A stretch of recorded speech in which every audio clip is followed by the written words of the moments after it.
PSA, instead of being a grading company only now, is a company who is also an eBay consignment store. PSA has a promotion that's got a lot of people talking.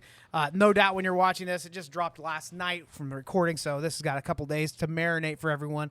But essentially a special they're doing through August 31st, where rather than paying $75 a card for the regular service rate, you could pay $50 a card and get upgraded to a 10-day turnaround on the grade if, and only if, you agree on the front end that whatever grade this card gets, either way, whether it's a 7 or a 10, it's going off to consignment for eBay through their through PSA for their eBay store. Yep, 99-cent starting bid.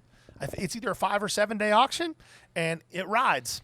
So if you think you have a 10 and it gets a 7 and it's on the auction block, you're toast because you're in for $50.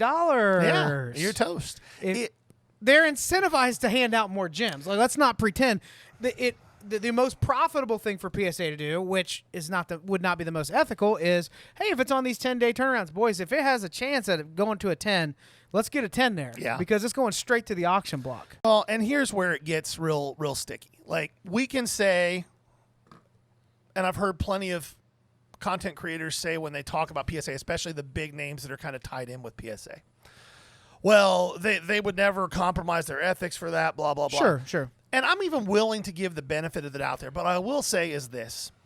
PSA, you're creating an environment where the perception of a lot of the things you're doing right now is going to lead to people drawing conclusions. Yep. If all of a sudden the gem rate does spike a little bit, it's real easy to say, well, here's why. Yeah. And this is a problem when anytime there's a monopoly of any kind, these are the kind of problems you run into.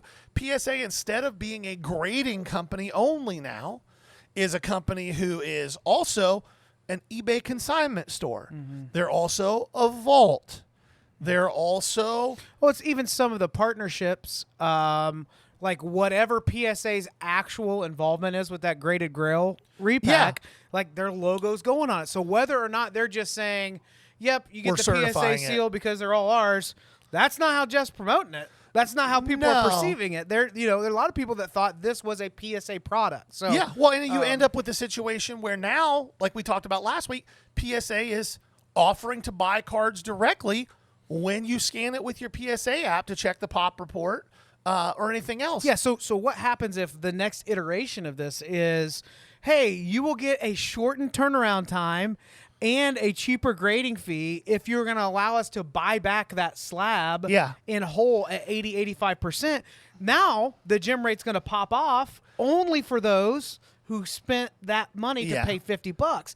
It may not affect the gem rate as a whole, but I'd sure be interested to see the gem rate on those 10-day turnarounds. And it's unfortunate because even if that's not the reality, that's going to be the perception. Yeah. And I don't think it's a stretch to say that the only reason PSA would be buying cards is either they're going to offer their own repack product, which I think would be terrible for the industry, or they're going to start buying stuff and then trying to sell it through their eBay consignment area, and then they pocket the profits. I think there's a category C. I didn't think of it until you just said this.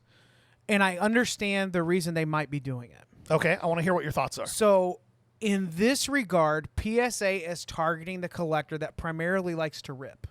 Okay. So it is a way for people that rip higher volumes. Maybe they don't have a super defined PC, but they like to open the new product. And if it's a cool card, they hang on to it.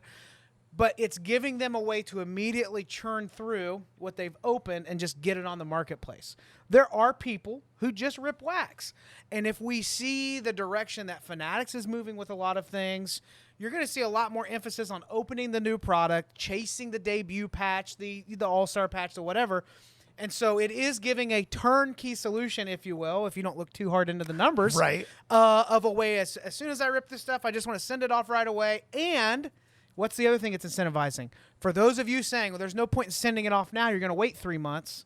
If all you're doing is planning on selling it anyway and it's not your PC, in theory, it's a very convenient thing for the collector that rips wax.